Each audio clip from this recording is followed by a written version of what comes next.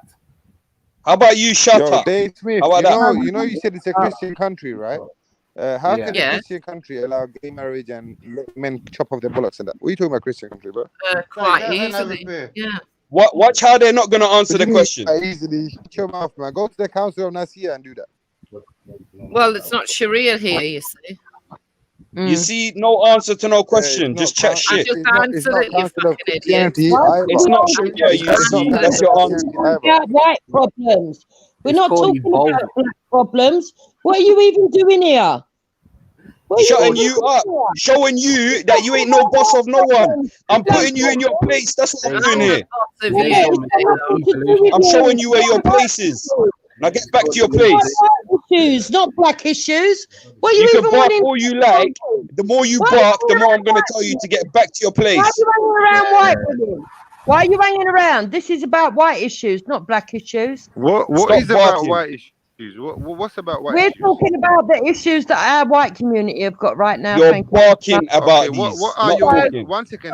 They done. I wanna hear what issues they're facing. No, you're not Jupiter, talking. what- Barking. I'm gonna call out all the white men to come on here and sort these men that are coming on here bullying me from the other community. Oh no! Oh no! The white men are coming. The masses are coming. Oh no! Oh no! Oh no! Bring Toro to help you. Do this in our segregated society that I really want. Bring white man like Toro. I really want a segregated society. Oh no! Jupiter's being bullied. Calling all white people. Braden, come jump on. Tommy Robinson, jump on. Deal with me. Come on, please. Oh no! Oh no! Please! Please! Please! White men, come and help Jupiter. She's gonna die. White men, please. Yeah, I'm gonna die. Come help me. Yeah, calm down. I think you missed what. Please. What is Dave not man enough to help you? No? Irony. Do you understand irony? Do you understand Yeah, what she's taking the doing? piss out of you lot, mate. Moron. You fucking idiot. Oh no! I got taken the piss out of. Ooh. Moron. Wow. Ooh. You're not a man, Jadon. You're not a man. Yeah, you're a little boy. I'm not a man. I'm not even a human. What now? So what? Oh, God, I'm a leprechaun. So what? Hey, Jupiter. Here we Jupiter, listen to this here. Or being ironic. Yo, Jupiter, I got a neighbor. Nah, you're being idiotic. And hear what he's saying. You missed the point. Listen, go on, tell him, mate. Listen, you can't get no point, man. No, I'm not. You sound like about 12. Did you want me to What people are gonna get me? Oh no! Yeah, the irony is missed on you. I can't hear us. Oh no! Irony! Oh no! Big up, Dave. Big up, Lady D. I can hear distant barking. The dogs arrived. Let the dogs out. Look how mad Jupiter is. Look, because I said she was barking, she's so mad. Yeah, what are they doing? Like, how they nerve? The bitch has got the nerve to ask you, what are you doing here? What is she doing here? Thank you. Thank you. Bit ironical, isn't it? You are a bitch, Jupiter. Listen, the first step of dealing with the problem is the lack of denial. Because you're denying you're a bitch, you're going to carry on being a bitch. You're a fucking idiot. Go on, move. Let He Dave is a bitch as well. just an idiot. Dave is a bitch as well. That's mad. Dave, how are you a bitch, man? It's other people's streams. Shut up, Papa. Yeah, you're a traitor. Turn your microphone. I Wendy, you're a Now, bitch hold on, too, Dave, man. you hear the irony of it all. The irony of it all is they'll be like, we can be up here because it's an open panel. Benny says it's an open panel. He does say it's an open panel. But you can't. But you can't. Says, what are you doing here? Oh, the Like- But you, in it, Lady D, man, it's so mad. 300 a day. They don't get it. They don't get it. Yeah, you Don't you Yo, Lady D, it's like they don't hear what they're saying, you know. Pretending to be Lady D. Jupiter, shut up, man. Jupiter, shut up. Shut up, Jupiter. Jupiter, control yourself. Jupiter, try to contain yourself. I do agree though. Belly should stop being a sellout and he should ban his white people. Shut the fuck up. Why don't you just step right up and say I this? say, please try and control yourself. Belly should just step up and Jupiter, say stop barking. Control yourself. Take a breath. Count to 10. Belly, stop being a sellout, man. Just No, ban you us. can't bully us the way you Dave, bully you obviously have no response to us being said. Obviously, you have no response to us being said. Yeah, You just want to repeat what you're saying. Someone hear a little mouse You got such a high IQ, yeah? You got such a high IQ, you can't hear what's being said or respond to it. You can't think and use your brain. Your Veli's being a sellout. Yeah, that's some high IQ shit, bro. Oh, this guy. Potent for me, fam. I can't even handle this shit. In the fucking ground. FF force in the fucking ground. Yeah, they Now that you finished won't parade me parading around. You know power when it comes. Yeah, they won't parade. You see when you got three dogs on a leash, yeah, and you tell I'm one big dog up to the shut ground. up and the other dog starts barking, and then you tell the second dog to shut up and the third dog starts barking, and you shut up the third dog and everyone starts barking, and you shut up all the dogs and they all just keep barking. Like, you get me, fam? I don't understand why you lot are barking. Barking and they start biting. Yeah, you need to stop talking. Are you threatening me? Hey, 1 second. Hey, 1 second. Jupiter, are you threatening me? If crayons could talk, they sound Hey, shut up, Dave. Jupiter, are you threatening me? Play-Doh. You sound like Hey, Play-Doh. shut up, Dave. Hey, shut up, Dave. You sound like Until you realize what it is you want to say, please shut up. Because I'm trying to help your life. I'm literally helping your life. I'm helping you from saying something stupid. I'm literally helping you. You sound like primary. You don't appreciate the help I'm trying to offer here. You sound like primary school. You just don't appreciate it, man.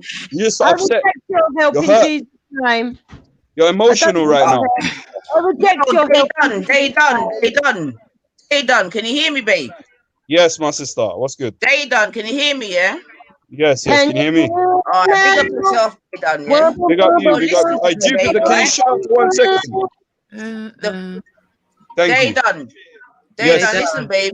The first thing is this, yeah. They done. We do not.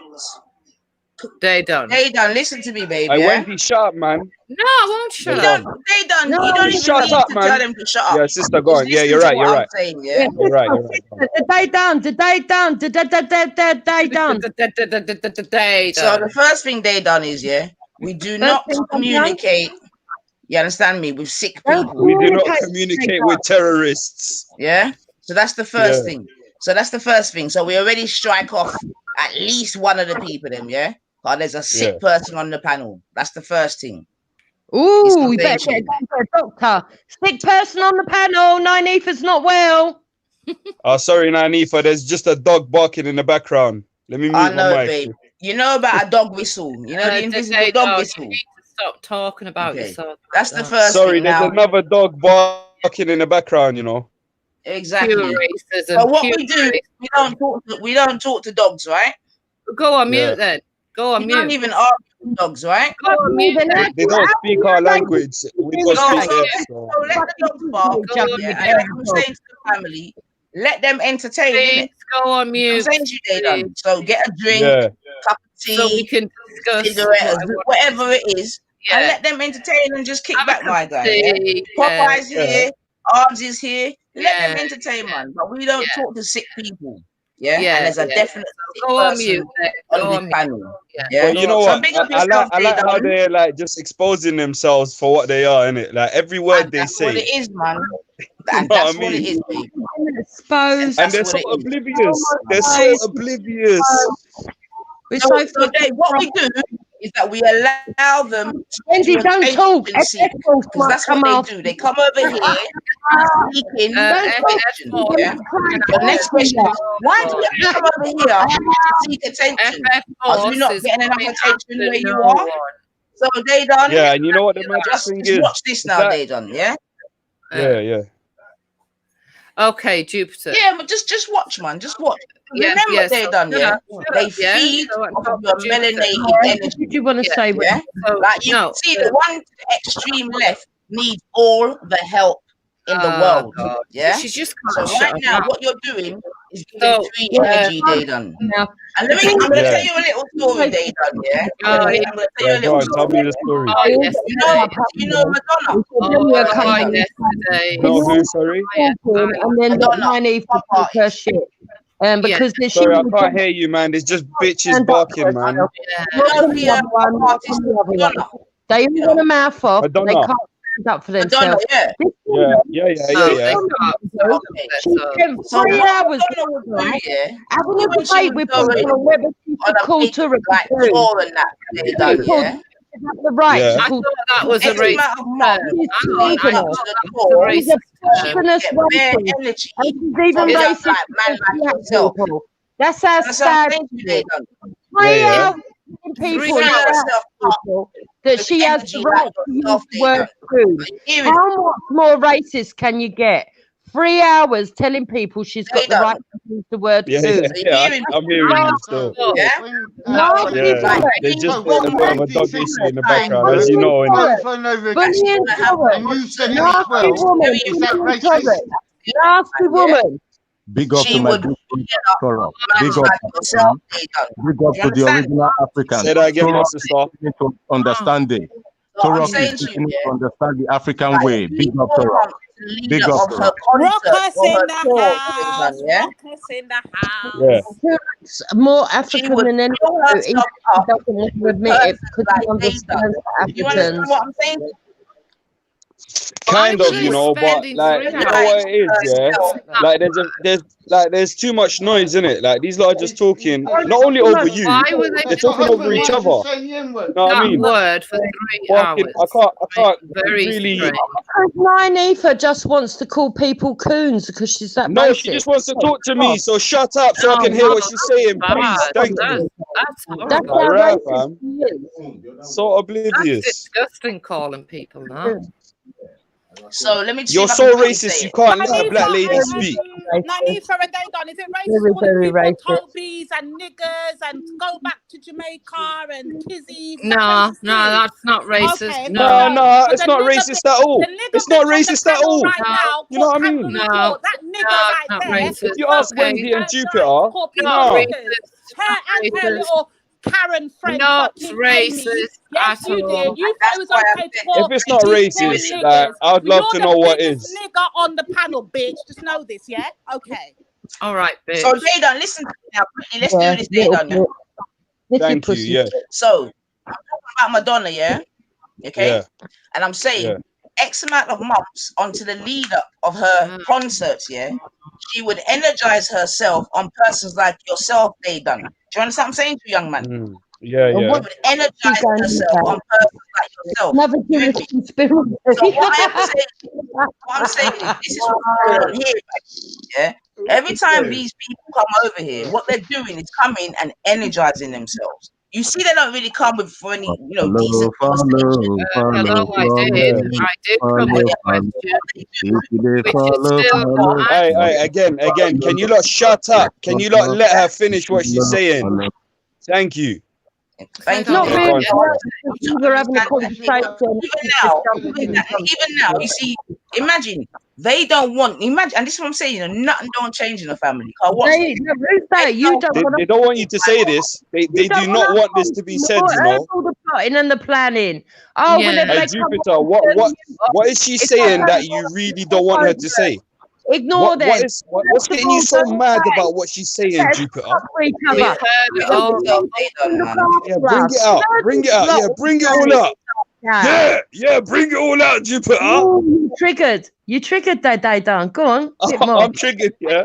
Go on, bit more. Show us how you got triggered there. Was that So the real oblivious. manly? So oblivious. You're not even here. Manly. You're literally not here. So oblivious. Show us. Wow. Wow. They done. I didn't know Yeah. men. I just want to know, Nynefa, yeah. I just want to know why. What is it about what you're saying that Jupiter cannot handle? Wanna go home? Yeah, the What day is is. it? What is it that's triggering Jupiter so badly about what you're saying? That's what I want to know. What? I mean, at this point, there's so many things. You understand what I'm saying to you? But Yeah, it's so rich what you said. Yeah, Jupiter can't handle it. She can't let you get to the end of what you're saying. What you want to say, I'll talk about all over all of you. If that's what you want to believe, you I can. know, because you can't handle it. That's what you You want to cannot believe. handle what's being said. You're an Can't handle idiot. it. Keep shouting. Come on, get aggressive. That's how you get aggressive. Is that how you I'm not shout? like you though. I'm not like you. We are not the same. When you don't get your own way. We are not the same. You are abusive to women. You're abusive to women today, Dan. When you shout like women, yeah? Yes. When you shout at women, yeah? Is that what X amount of money for her concerts and her tours. You got told to you have to follow the Donna, innit? leader. And chill Follow out, the leader. Yo, Follow the let leader. me ask you questions, man. You need to today, Dad. Can you hear me? Yeah, Veli, I can hear you still. All right, Daddy's home, man. All right. Let's chill out now, man. So I heard right that someone said that they was racist. Is that right? Who said I'm racist? I think Jupiter said that, or Wendy. Yeah. Or Dave. So why was he racist? Saying pasty face. Your pasty face, what? Well, don't call me that. No, you're pasty face. I'm not going to listen to what you're telling me to do. Hold on. Chill out, man. Let me ask go on. Yeah. Chill out, bro. But if he's racist for calling you pasty face, are you a racist for calling Esau a nigger? Not considering the circumstances, no. What's the circumstances that don't make that the same? Well, if you know what I did, if you know about that day and what was said about that day, you'll know why it happened. I didn't do it like he just did, and I didn't even address it straight to Esau. I just said the word. You're lost. But mind you, Veli, with a panel full of black people, by the way. There's a panel full of black people at that point. What do you want about, Lady Divine? What do you want about, Lady Divine? Come on, instead of just interfering, yeah? Veli, like I said, there was a panel full of black people. Toro was on the panel, Ashley was on the panel, Issa was on the many black people on that panel. So who was she asking, Veli? Who was she directing it towards? Yeah. The point that I was making, though, Lady D, was that obviously if you're gonna call they're racist for calling you a pasty face, then obviously you gotta accept that you're a racist for calling Esau a nigger as well, innit? No. See what I mean, bruv? Lost. Yeah, because the thing is, if they continually call people racist, why can't they be called racist for their racialized thought? Well, you can call them what you want, but it works the other way around, the same thing. If you're going to say... both ways. So if they're repressed, then we're repressed. If you're going to say... But you've done it today as well, though, because when he was saying pasty face... Right. If they're repressed... Wait, hold on. You've called Big Ards a packy before, so that means that you've got to class yourself as a racist. I addressed him by his name. Do you see what I was saying, Veli, about these lot cannot identify racism, let alone have a voice to speak about it? As his name. Oh yeah, he was running around with that as his name. That's how he wanted to be addressed, so I addressed him. You two can't even let someone speak to the level where you're just going to cut each other off. That's obviously but if you know in that is a racist word, yeah, I calling him because his name's titled whatever it was titled means that in that case that's not racist. How is they calling you a pasty face racist then? Well, because it was directed straight at us, yeah. So what you're not directing? Wait, hold on. You're saying that it's not racist if you don't say the word directed at the person. At any person, yeah. For me, I'm different to Wendy. I actually think it's only racialized language. But if I'm going to have wild accusations thrown at me and Wendy all the time, I'm going to do it back. I'm going to treat them by their own standards of stupidness. Yeah, but it is racist, though. You can't you know what, Benny, let me say something. Wait, hold on. But you can't call someone a racist, though, if you're... Well, I can't do it to me all the time. Like again, wait, listen, let me finish here, because you just made up a new thing of racialized language. That you can use racialized language. In the audience, I've always said that. Yeah, but it's not in like no dictionary of racism. Racialized language doesn't make you a racist or nothing like that. What the word racialized means. Yeah, but boom, right. But as far as I'm concerned, yeah, if you call anyone any racist words, then you're racist, innit? Yeah, but that's the problem. We've got different standards of what racism is. I get told by respect. Let me finish what I'm saying, man. Let me finish what I'm saying. Let me get to the end, yeah, and then you can have a reply back, innit? So you can reply to everything, yeah. But that's why I was saying that obviously if you're gonna class say they're racist for their pasty, you have to class yourself as a racist for all the using air quotes racialized language all the different times that you like used it. Because I know people, yeah, like white people, even black people or whatever, that don't use no racialized language at all to any race. Like, and they won't class, and they'll say that I'm not racist. That's why I won't say it, whatever. Yeah. Unfortunately, I'm not a virtue signaller, so I don't feel that I have to virtue signal to prove that I'm not racist. After all, I've got mixed race kids. No, but you're a big woman. You should know. Yeah, Shut up. Let her finish. You shut up. Everybody else is allowed. Yeah. So, let her finish, man. Let her finish, and then we'll go back up. At the end of the day, I've always stuck by this. I don't believe that racialized language necessarily indicates a racist. However, if I'm going to have a group of women sitting on panels using racialized language, accusing me of being racist for my racialized language, then I'm going to return the favor. And I will say the same to Today Done. I'm not going to have people calling me. Let's go by the doing exactly the same thing that I do. Let's go by the order. So we had these two. We had this woman and her friend sitting on. This way it all started from. Let's go back. Let's go back in order and let's see where this. Oh yeah, let's go back in order. So let's go back to Wait. Before this, can I just say something, please? Can I just apologize? Let's do that, shall we? Let's do that. Chantal sat on Real's panel. No black women there. No black women ever on that panel at all. And they were talking about they want to be aggressive black women. They want to be angry. And they want to be... This is where it all started from, No black women there. No black women responding.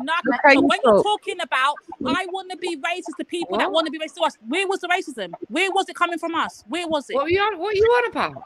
Okay. Listen to what I said.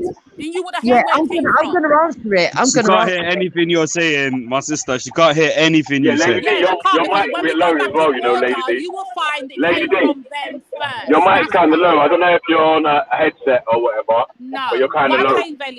What I'm saying, Belly, is we go back in order where this all started from. It came from Jupiter and Chantal sitting on Real's panel for 3 months, going in on black women. No black women there. No black women inside. That's a lie. Real was us begging us to come on and defend. That's a lie. You were jealous that we was on there. No, we're not going you were. There. Yeah, you were. As we all know, go back in time, we need to go right back to the it's publicly documented. I've only ever been on Real's panel one time. It is documented, and that's why a lot of people. There is so much I want to say. We even get strangers turn up on Wednesday show. Never been Wait. So let's try and have one at a time, yeah? Well, I'm going. You speak first. I won't be from no Karen. Let's do this, innit? Right. Yeah, do one at a time, man, because... Do you know what? If we do one at a time, wait, listen. If we do one at a time, and let each person get to the end of what they're saying, they should only sort of have to say it once or twice instead of having to repeat it 10 times. Because it happens to everyone, yeah. One person will cut in, someone else will cut in from the other side, someone else will cut in, and then no one gets to the end of any of the questions, innit? So let each person get to the end of what they're trying to say. Right. So let me just start from the beginning. So what happened is everybody knows, Jupiter, that was for you and Wendy, basically. Right. So everybody knows that how Real's panel even came to light is I was the one that let everybody know. I was the first person over there. Long before there was a blasted planet lady and a kangaroo court. I was the one that let everybody know about it, yeah? I've only been on that panel one time and one time only. And I remember that day clear as day. It was me, Samaya Ralph, it was Buddha, and it was Kane, yeah? We were all over there. And we were over there going hard. And we went back to the Lion's Den and we let the Lion's Den know about Real's panel. That's how it all came. That's how it all started from that day there, yeah? Never been back on that panel ever since. Jupiter was over there now. She found her ass and made it her home. Her home, as she calls it. She built the panel. Whatever, bitch. I built the panel, yeah? So anyway, she goes over there and she's now going on chats, doing debates with everybody, talking about our girls, Tommy Robinson, our girls, save our girls, all this fucking bullshit. Now, she sat over there for months and they decided that they're going to do this old trigger shit and they're going to go in on black women. That's when the whole feet thing came out with Real about him liking girls sucking on his feet, black girls sucking on his feet and whatever. Her and Al Shartel decide they're going to go and do this whole bullshit about they want to be angry black women. They want to... Remember, there's no black women in sight. We ain't been over there in months. No black women. So for her to have the nerve now to sit down here and talk about, I only do racialized stuff when it's done at me. Bitch, where did it come at you from? Because no one was addressing you. No one was on the panel. Make it make sense. Make it make damn sense. Explain that first of all. How are you attacking a group of women that ain't even there to be attacked? Make it make sense. Go on, right, I'm go. gonna start talking the way that she talks because I can't stand it when I have to listen to this. Yeah, chain smoking, vodka drinking, whore, chain smoking, junkie, You can't control yourself, can you? Grey Goose is your best friend. Can you stop shouting over each other? Just can't do it, can you? Just can't do it. Grey Goose is your fucking best friend, you fucking cunt. You are a cunt. That's all you can say. You're a cunt. Here it goes.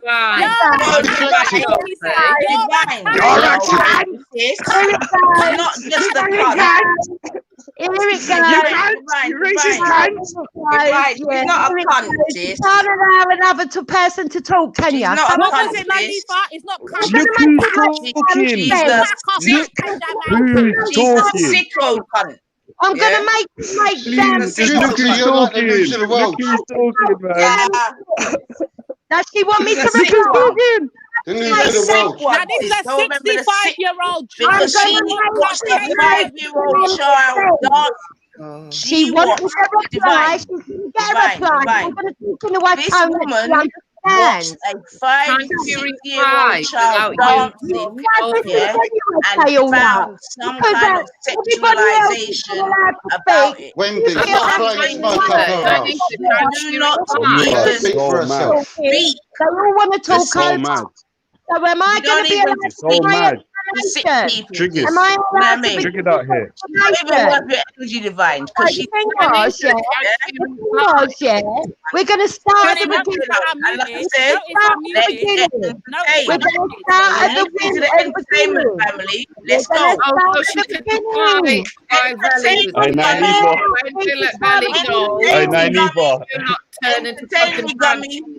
Yeah. Look at how the karma feels. Like, look how she's feeling about her own karma. Yeah, she doesn't like being exposed. That's the lying. She don't like She is. She doesn't like being exposed. That's what She don't like it. She don't like it. She only likes doing it to others, isn't it? You're allowed anyone to answer you. What And you goes don't even around like comes around.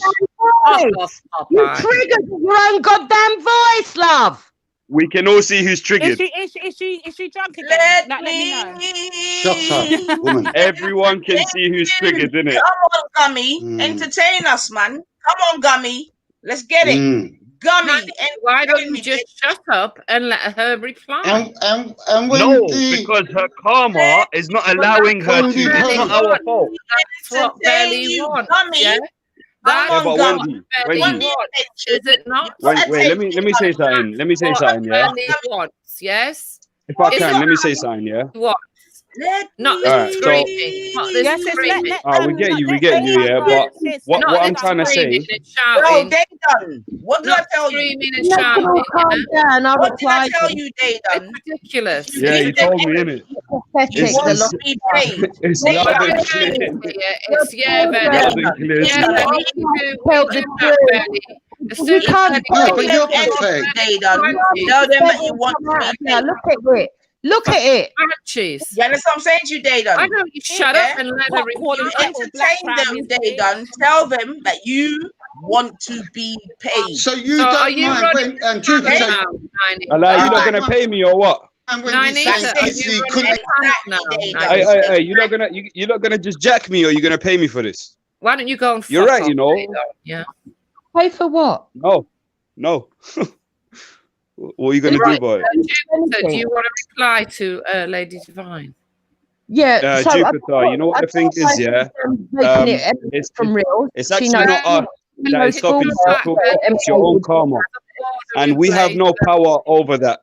You created this karma. We have order Valley without Valley. even if we tried, karma is more powerful than all of us combined. Okay. So there's nothing that can happen. You have to change your karma. Yeah, carry on.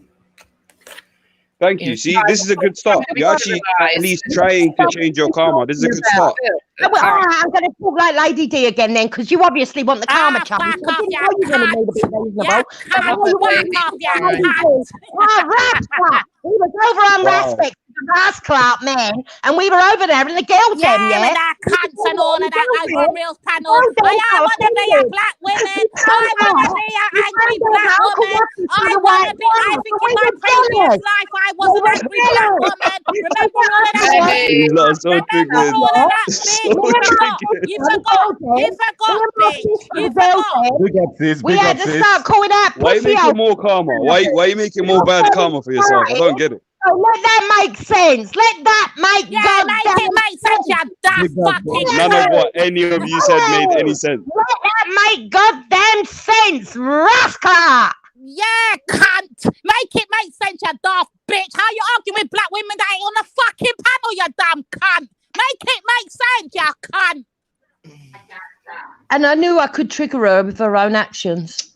You're the only one triggered here. Triggered nobody, the daft bitch. You still ain't answered the question. How are you arguing with black women that ain't on the fucking panel, you dumb bitch? Answer it, you drunk. Because you all turned into banshees when Belly left. Wendy, stop fucking talking up for her. Wendy, stop talking up for her. Let her talk for herself. No, Popeye. Fuck off with your Irish. Because you're a licker. You're not understanding what you're saying, Wendy. You see, when you're on when both of you together are fucking bully, you bully people. Wendy, they're here complaining about bullying. They're here complaining about bullying, and they want to bully everyone. And it's okay for them, but it's not okay for anyone else. What are you talking about, man? What are you talking about? What are you talking about? Don't talk shit, Popeye. Don't talk fucking shit. What shit is he talking? I said don't talk shit. Is he talking? You understand? Don't talk motherfucking what shit is he talking though, man? Go and sit down, mate. Shut up. Your witnesses is a fucking instigator and Wendy's an instigator. I am your fucking mate, you fucking idiot. Victor, shut up, man. Oh shit, I'm scared. You're twice the idiot that I am. Yeah. Take the day if you got the job, mate. But boring. Boring. See you later. Bye-bye. Hey Hector, you were made for her still. You're right, Popeye. Jupiter, can you answer Lady Divine on the thing with Charlotte, the woman she sat on the panel with for weeks reading the news? So would you like to answer that? Yeah, I'm going to start at the beginning. I don't know why she's saying it. It's all Will's channel. Oh, yeah. Lick us. Shut up, Popeye. But I don't even know why Popeye's getting involved. He weren't around them days. No. Because you're oblivious. That's why you don't know. Popeye's only relatively new. Yeah, right. So it all started over on Raspberry. The Lady D knows this. It started over on Raspberry. From her account, when we discussed this before, she said that she'd been away for a time and that she only came onto the live that night after a very long absence. I don't know if that's true. That's what she said when we discussed it at a later date. But it started on a night that me and Hector went on to Raspect's show. In my opinion, Raspect had wound the women up to tell them that something that Hector said, he used the terminology to explain something and they took offence at it because they're snowflakes. So that wasn't Lady D who took offence actually in the beginning. It was Raspect and Nynifa. When you're ready, big itch. My husband, Nynifa called my husband a pussy for 6 hours. Oh, that night. Yeah, I remember. Yes. No, not a pussy. Yes, pussy she did. Hector. Get it right. Let's be fair. Nynifa, let her finish. So she doesn't say anyone interrupted her. Yeah. So we can maybe try sort something out. Knowing that she's not going to adhere. And why did I call him Pussy Hector? for 6 hours like Why a do I child. call him Pussy Hector? Very immature, but You know what, Nanifa? Ask her later, innit? Ask her later. Jupiter, when you finish, let us know that you finished, innit? For 6 hours. Lady D and Spice then got themselves involved and they started having a go at my husband and they questioned my husband on why he married a white woman. Okay? He said it was none of their fucking business. Yeah, and then a row ensued. I think it was Spice who Can we actually pause there? Because Lady D didn't even know you were white. Lady D did not know you No, were you white. didn't pause. You didn't pause. It was Spice. Lady D did look for the correction. Lady D did not know nothing about no whiteness because Lady D did not know You Jupiter were was there. white. You That were was there. the first You day were there. Lady D You had were ever there. called You a were panel. there. In You were fact, there. it was You were Spice Jupiter, and man, just say Sosa. thank you for the Let's be correction and very carry on. correct. It was Spice and Sosa. Lady D had no Appreciate the correction. Just appreciate the correction. That's it. Let's be clear. Stop the fucking lying and the spinning narratives. Let's be fucking clear.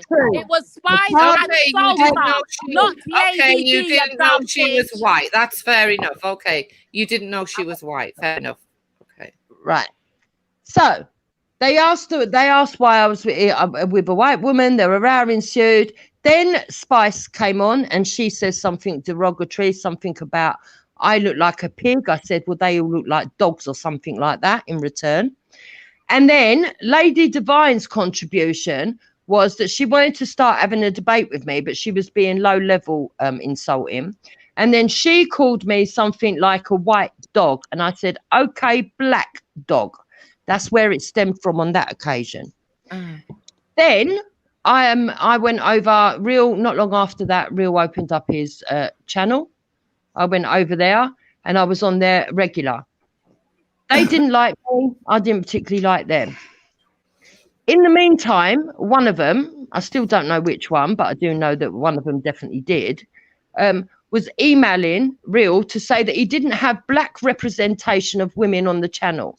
And because Real wanted to get one over on Respect, he wanted to bring the black women on. He told me that himself. He wanted to bring the black women on to take them off Respect's channel to piss off Respect. So he went over to either it was either Nine Ethers or Respect's channel, and he went over there to say that he wanted them to come on because I was racist, and I caught him. It was the second row that I had when I left the channel. So when he came back, I said to him, if you wanted them people to come on here, all you had to do was say it's your channel. You can have an open channel. It's not my channel. I've never said who can come on and who can't come on. But you didn't have to go over there and lie to them that that's why you needed them to come on. We had a row on there. I left the channel and then they came over. Okay? They came over. I left them to it. I spent my time at that point going on Jedis, going on Vellies, going on Street Soldiers and going on England. Who else is? And Rajes. I still hadn't set my channel up. So in between that time, there was nothing. Then one day I went over there just to go on for one day. And Real said that Lady D wanted to discuss something with me. I started discussing it all with her. All of this, because we've discussed it before many times. All of this. And then who turned up? Nynefa and Spice. Spice turned up, started screaming white slag, white slag, white slag, which is the occasion when Angel Moon joined the panel to say that she didn't think it was right that they were screaming and shouting like that and that it was racist. Yeah. And then Real had to go at Angel Moon and Angel Moon never ever went back on his show again. Right. Okay, so I've listened to her response. So can I make the corrections now? So it's Wait, before that, Hold on. Before that, please. And it ended on a lie. So hold on. 1 second, just please, my sister. 1 second before that. Jupiter, have you finished what you wanted to say? Sorry. No, Jupiter, have you finished what you wanted to say? Yeah. Yeah, there is more. At the end of all of that, right, and no one interrupted you. Would you give everyone the same respect as well? Hold on. At the end of all of that, we all agreed we'd draw the line in the sand and we would mind our own business we would be polite to each other.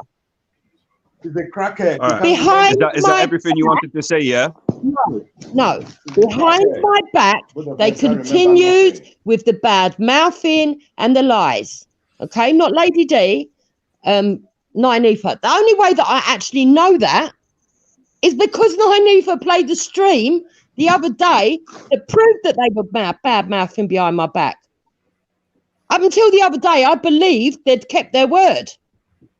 Oh. And I put out an olive branch to them. I used to go over there. I used to drop on Nynefas occasionally. I used to talk to them. I used to give them respect. Yes, we'd have a couple of little They bit cannot remember a little because bit they of are heated crackheads. arguments, They are right? crackheads. We'd have a few heated arguments, but it was never Now, like your husband's being personal now. Like. Hold on. Do you know and that then they say correct? Black Lives Matter happened. Lady Yeah, you sure you ain't on crack, Hector? And that was on this panel. Forget that, Popeye. I'm just, Jupiter, try wrap it up in it because it's taking a bit of a while, Yeah, and I'm innit? gonna forget my point. So Yeah, go on. We'll move on to the next bit. yeah, so this is All my right, point. you She finished. started off on a lie. Would you She allow her started to speak uninterrupted? Hold on. Hey, Hector, guys, don't I'm gonna let me assume. forget. Hold on, man. Assumption's the mother of all fuck Right, ups. so let's start from the very beginning because she started off on a damn lie. She said Yeah. that how we jumped up on there and I first addressed her and I called her a black dog. I mean a white dog. Well, that was a lie. That wasn't even me. That was Spice. So that right there is a whole lie. Right from the beginning, that was never me. I didn't even know that she was white. So how the fuck am I dressing her as a white dog? Make it make sense. That was the first day I ever came on the panel after 2 years of being away. Come on, like the lies are not even Why consistent. did you demand that we come and talk about it? I came on the panel. We let you speak, to address the fact that her husband was calling Nynefa a flipping No, you can't baby be mother. short to let That's us why I speak jumped on the because panel. you forget otherwise. Jupiter, we let you speak for more than 10 minutes. Please, Uninterrupted, just by let the her way. speak for at least a minute Thank without you. interrupting her. Then I came on the Yeah, panel. go on, sister. Remember, when I came on the panel, Salsa, Spice, and Nynefa were already on the panel. I didn't even know that Raspet had even Hangouts had now gone to live stream on YouTube. I had no clue. I've been away for 2 whole damn years traveling. So the fact that she even comes and starts on a whole fucking lie is a joke. The fact that she even spins, she can't remember who said what and who was talking is a damn joke. Then she skips a whole gap. So she goes from that, then she went over to Reels and she was over there and Real But did I this and then she remembered went what away. you did, what you said to me on that Sunday She went afternoon. away and she Hector, came chill, back man. after some You said to me months. on that Sunday She went afternoon. Yo, away Hector, and chill, came man. back after some months. And when she came back, then people addressed her. That's a lie. So she completely skips out the part where she sat on the panel for a whole month with Chartel, disrespecting black women, talking about she's transracial fluid and all of that shit. All that time, Real was begging us on the chats, jump on the panel. I said, no, we're not going to do it. We're not giving her energy. We're not doing it. Real be like, come on, lady, I know you got something to say. No, I'm not doing it. I'm not doing it. I'm not jumping on that panel. Finally, when I did jump on the panel, we addressed Chartel one-on-one. Me and Spice addressed Chartel. She was gone by then. We addressed Chartel and we gave it to Chartel there and then. Chartel apologized, said what she had to say, and it was gone from there. She then comes back. That's the bit she skips out a whole chunk of information. Then she then comes back after that. Then we address her. That's when you get to the Angel Moon situation. Now, remember, this is months has gone past now, you know. She then comes back. You see, it's funny when people are telling the story, they miss out a whole chunk of information that they're supposed to put in there. She then comes back. Her and Spice get into it. I get into it too. You're not going to disrespect Spice and think you're going to disrespect black women as a whole. Now, when you say black women, you're not dressing Spice, you're addressing black women as a whole. I've got every right to address her. I'm a black woman. No, you're not. That does not include my mother. That does not include my mother. Hector, chill, man. No one's chatting to you, ruckus. Does Hold not your include my fucking corner. mother. Do you Go back understand in me? the basement where you belong, Jupiter, ruckus. please, if you Ain't no will. one fucking Include my chatting to brother. you, you little bitch. That every off, black man, woman you're referring to does not refer to my Jupiter, black control sister. your man, man. to you. Does it refer to No my one's black talking mother? to you, ruckus. You got some Oh, yo, black shoes to chill be out, man. shining. Fuck off, man.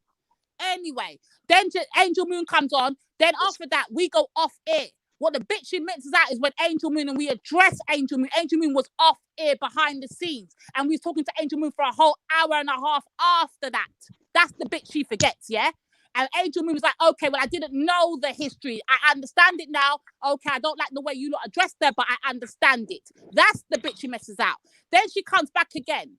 She's doing this whole thing. Now, remember, Jupiter's not understanding, you know. The whole time her and Chantal are on the panel, there is not one black woman inside. In fact, they kept using Nyanifa as an excuse. I even went onto a Raspect show and I said, where the fuck is Nyanifa? How is it they've got Nyanifa's mouth and they're using Nyanifa as the catalyst for their transracial argument and there's no fucking Nyanifa? Am I allowed to reply before I forget? Am I allowed to reply? Yeah.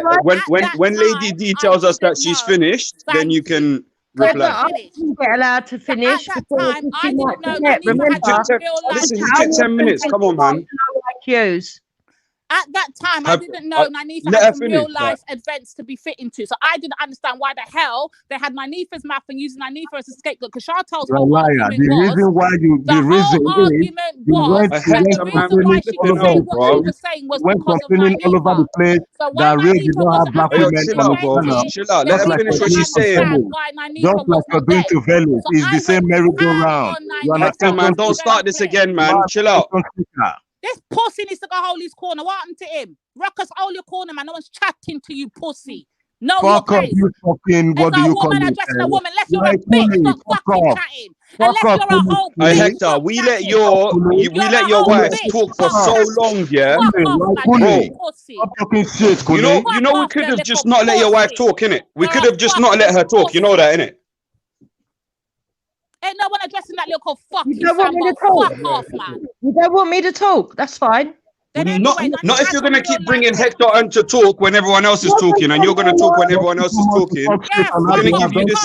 Listen, we gave you the respect of hearing you out for 10 minutes. For 10 minutes. On their You behalf. can't give the respect of letting someone speak for more than 3 minutes. This don't make sense. There's something wrong here.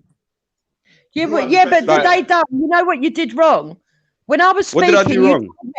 She interjected to say that she needed to say her bit because she'd forget, and then you let her mute after that. There was no fucking. But she didn't. But she didn't. She gave you a correction. You're telling me to wait for Do you have a correction for her? Do you have a quick correction for her? Bias. Do you have a correction? Where's the line? Why? I'm asking you. Do you have a quick correction for her? Like she had a quick correction for you? Yes, I do. Yeah. Where's the line? Right, go on. He's right. So she brought up that in between, we was on the panel taking the piss out of black women. That's not true at all. Yes, I did say that I was trying. That's your correction, yeah? Right, Lady D, carry on, please. No. It's not my only correction, right? Yes, I did say I was transracial, and it was a social experiment. All put on my channel. If people wanted to look, they went on to meltdown like big babies, right? That's not a correction. Now you're just being personal and all that. Like, that's number one. Number two, she's doing it again. Number two, go and invest in the Afro cult. It's her time to speak. Like she gave you one quick correction. You're not going to talk for 10 minutes, Jupiter, or do you have a quick correction? I'm going to correct what she's lied about. Number two, the reason there was no black women on the panel is because they did a boycott the same as what they did to Vellies. That's a lie. That is a fucking lie. Because there was never black women on the panel, you dumb fuck. There was never black women on the panel. Let that sink in, you dumb fuck. There was never black women on that panel. This is so long. You dumb fuck. Let it sink in, you drunk bitch. This is so long, bro.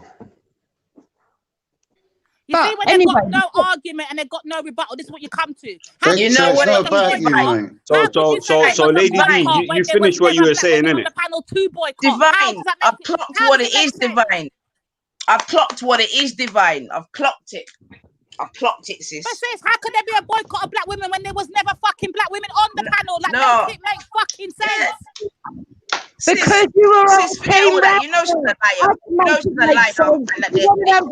But Divine, you know what it is?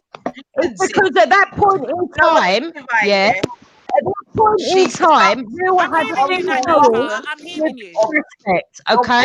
They were on team respect. He's got nothing else to give her. You see it? So Jupiter, do you not want Nanifa to speak? You see what I'm saying to you, to the other man, them. Not really, no, I don't want to talk to Nanifa. I haven't finished with Lady Divine yet. But you won't let her speak though. I haven't finished with Lady Divine yet. Why does Nanifa need to speak? But I'm sure everyone wants to have a say in it. I'm just saying, like, to do with Lady Divine? What has she got to do with Lady Divine? well, if you listen, you'll know, innit? Nah. Do you know what? I'm going to Marcus ain't got no more energy to give you. I know he hasn't. Fucked him off, man. So now you're coming around sniffing for new blood, man. That's what it is. It's mad. You have sucked off Rockers of all his energy.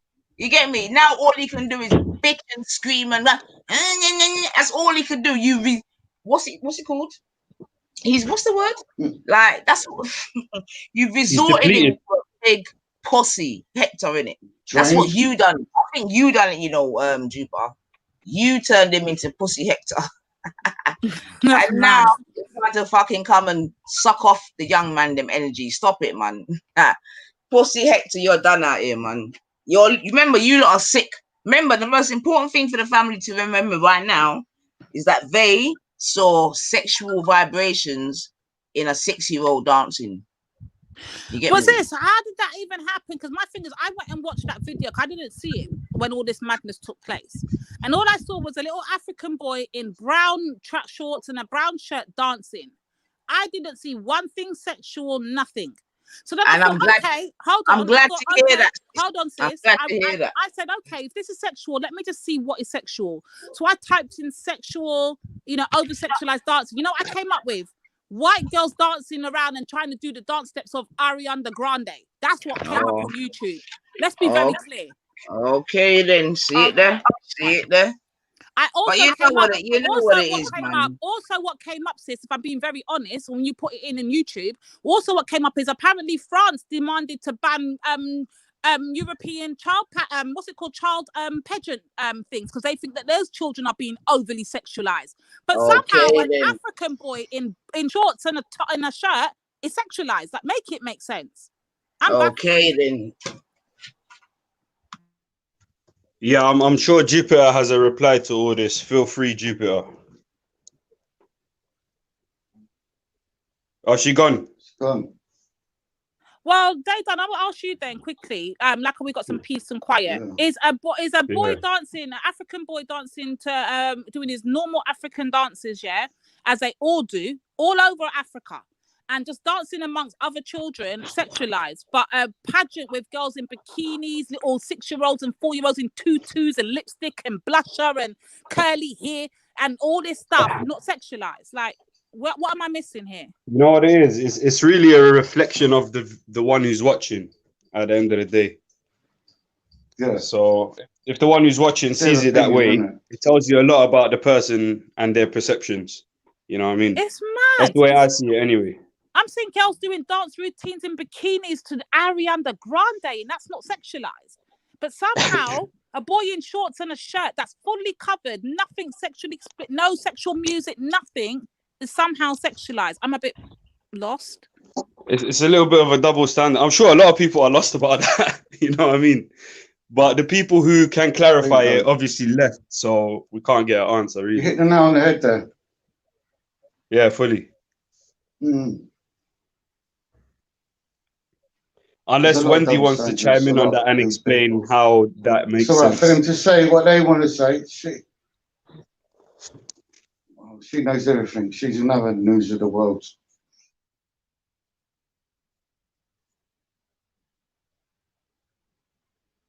So they do all day is record other people's shows. You get content. Testing.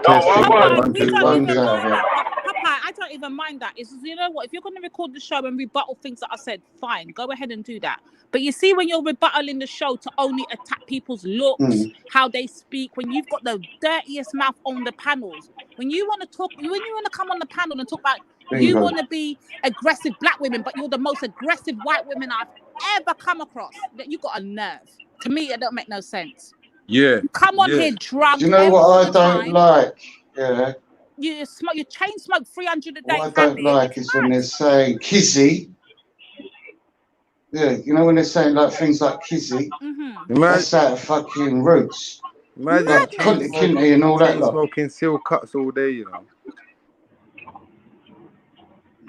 What?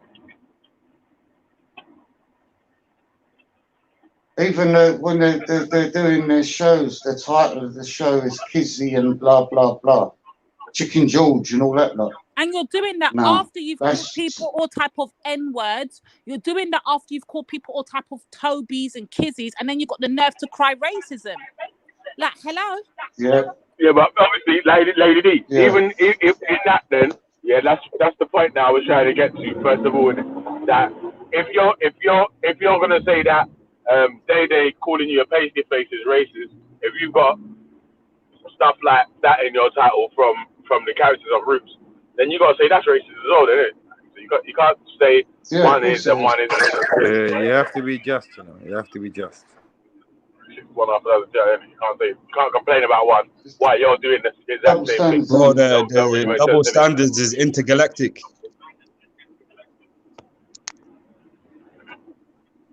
It's what it is, next level double standard. No, but what it is these people don't think they're doing what they're doing is wrong. These people don't think they're doing wrong. Yeah, but the maddest thing is people are coming up to them, highlighting what they're doing, telling them that this is what you're doing. This is the effects of what you're doing. And it just, that's how you determine people. The one who will listen to what you're saying and look at it and try to understand what you're saying. And the ones who say, oh, this guy's saying something about me, safe. He's a prick. You know what I mean? And that's their category. Oh, you can't say nothing about me. I'm perfect. You know what I mean? You're the prick. Both of them are not here right now? Andy and Jupiter gone. Yeah. Yeah, the hypocritical thing for me is that obviously if you're gonna call that bar that racism, where if you're gonna do something in the exact same sort of style or something similar, you get me? Worse even. Yeah, even worse again. If you're gonna do, but Veli, here's a problem I'm having. Here's the problem I'm struggling with, yeah? Because I'm yet to meet one of my sisters or any of my sisters that have come out there and called them the C word. Ain't no sister come up here and called them all type of crackers and all of that. No, we've never done that. Right, but we've heard man them do it. We've heard man them do it, and they've yet to respond. To this day, they're yet to respond. But somehow they got the nerve to sit on the panel now and talk about, well, we only give it if we fucking get it. But no one's ever given it to you. Not one of us. Find us a recording of us doing that, and I will blatantly take it back and swallow my thing and say, you know, we've done it. We've not done it yet to have done it. You're never gonna find us. But they will sit happily on a panel and call people all kind of N-words and think it's okay. But somehow we're the racists. We're the black supremacists. But listen to this bullshit. Listen to it carefully, yeah? Yeah, one of you though is echoing, you know. Oh, that's Belly odds. That's Belly. Yeah, but if you're a big woman and an adult, you wouldn't say them words anyway. Yeah, someone. Alright, let me mute. See if you speak. Oh, I will just.